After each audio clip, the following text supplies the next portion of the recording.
Yeah. Now mark a line 6 inches up. Line up all your self-tapping screws together, and then mark up a line 6 inches. The reason for doing this is we're going to put in our 4 corner ones, and then we're going to run a line from the mark to the mark, and then all the ones in between we're going to drive to that level. Just so if your ground is up or down, at least your tunnel will be level before with the ground. We just hold the timber from there. Alright? Yeah. Yeah. So we just want to drive the corner ones to ground level.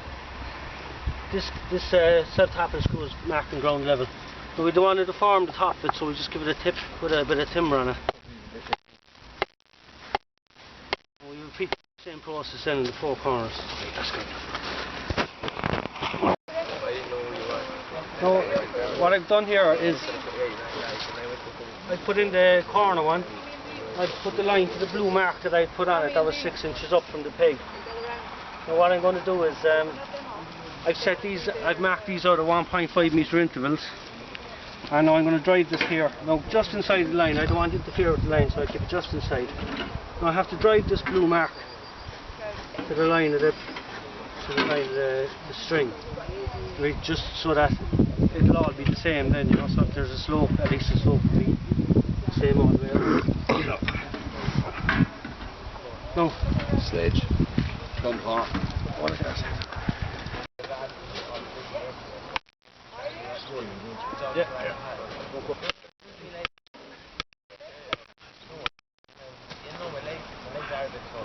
Is okay? That's gone.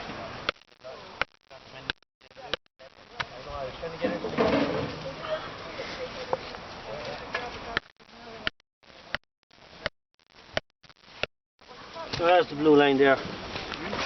This level with the string. If it's a bit lower than the ground, just dig around it, because the tube is going to slide down onto this, all the way down to here. So we'll repeat that now with the rest of the pegs. Yeah. Now lay your 2 hoops on the ground. Keep the long straight edge to the outside.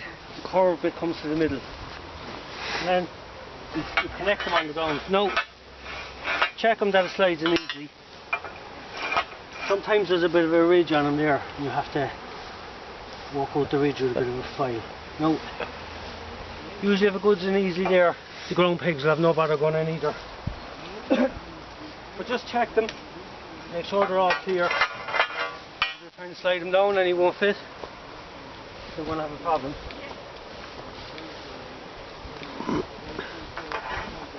So this one is fine. Now what we want to do is lift it up in the air in such a way that it's actually like this, because when it comes in together and locks in together, it's very hard to twist this afterwards, you know, so it's okay to twist it a little bit if we can get it fairly right. Slide it into one, slide it into the other, and then set him at the right angle about here. The bar for the ridges, that's to take the ridges, is underneath, like this, you see it. Now we just lift this into place there. Okay. Now, we might go up to the second last one there, Jimmy.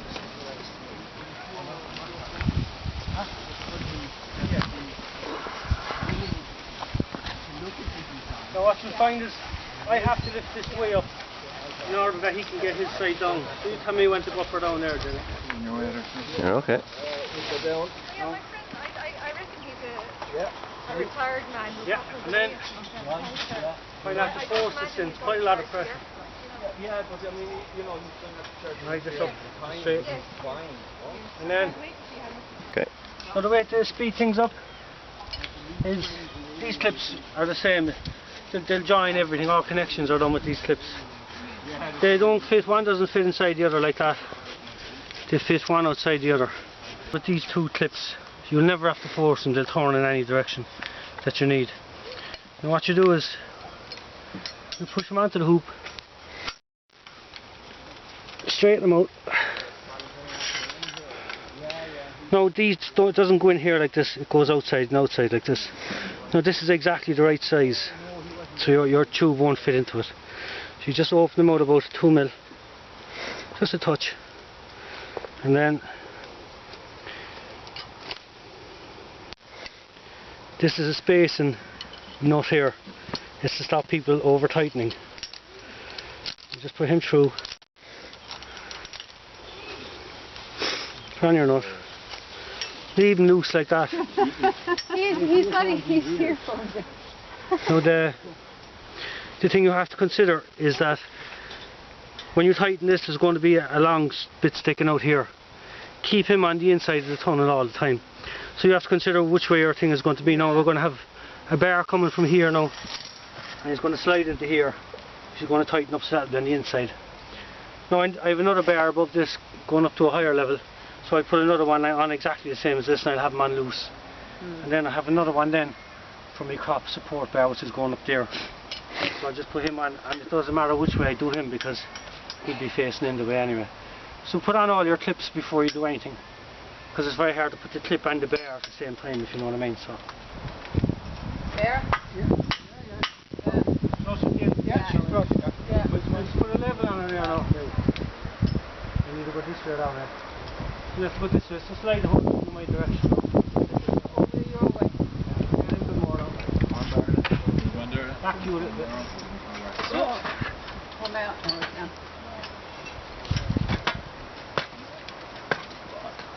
Now? This is flush with the clip now at the end of the clip. Yeah? Yeah. Is it, yeah? Yeah. Back to you a little bit now. You want it? Tighten it. No. Yeah, just tighten it back there now.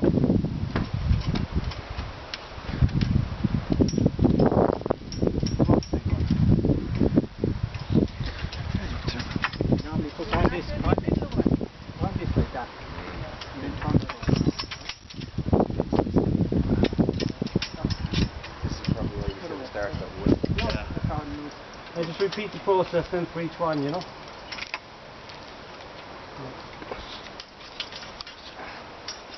Put the video on there. Yeah.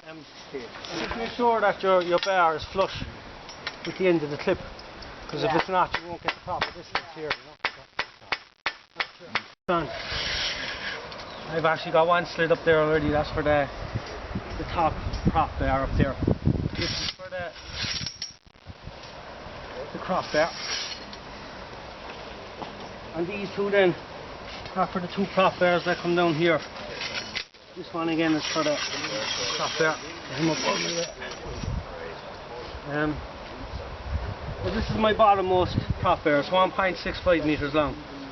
So you go into the bottommost clip. This one, and she just slide in there. And she slide into the bottommost one here. Like this, like so. You can even push up against that. So what I'm going to do is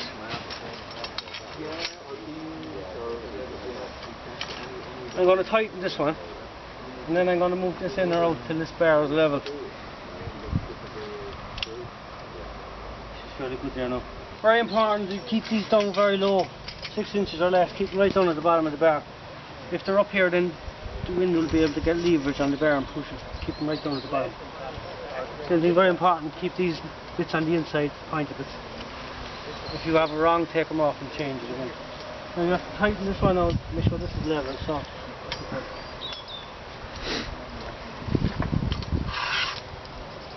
No, she's level there now, so we'll tighten it down. So this one is your 2.5 meter. You can just lift him up, slide him in, and just slide him up till he meets.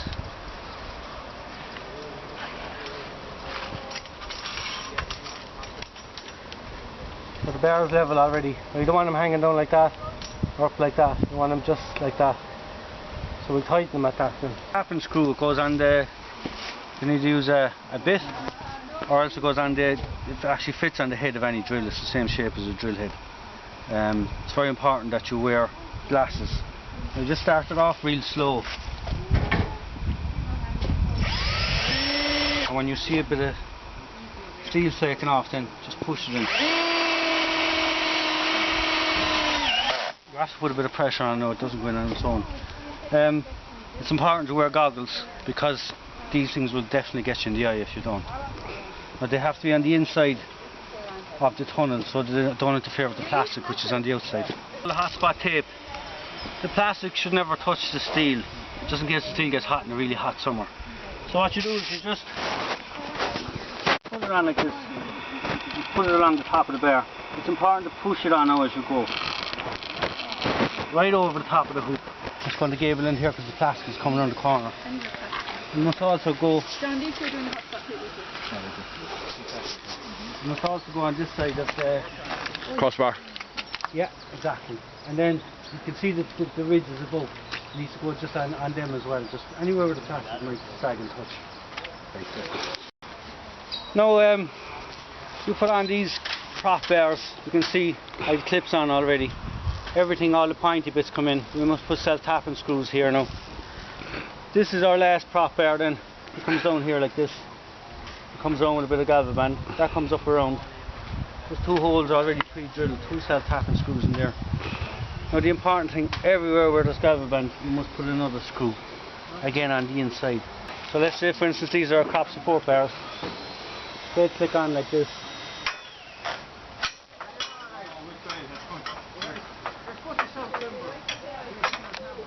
Let's say for instance these are our crop support bars. They click on like this and around.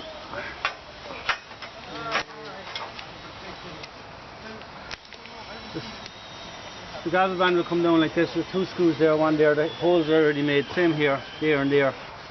Screws are already made. You'll also need a self-tapping screw in here, another self-tapping screw in here. The crop support bar will be on one side of the ridge here. When you come up here then, you put it on the other side here. And when you go up to the next one, you put it on the other side and alternate as you go along. Just shake that bar there so you can. This one? Yeah. And you can see here this bar is loose. So we're going to put a self-tapper in him. Just to protect, just so he doesn't move later. Because if he does, the plastic will come loose.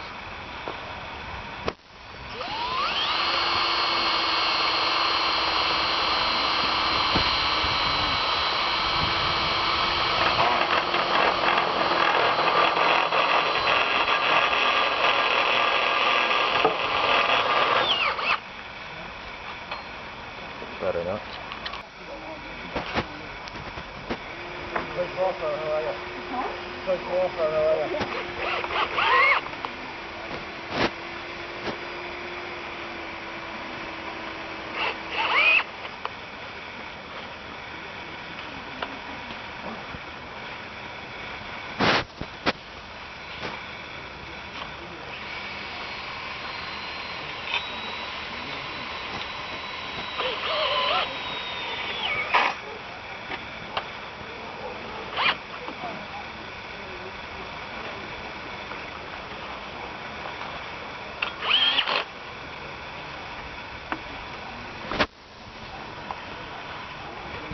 Days ago.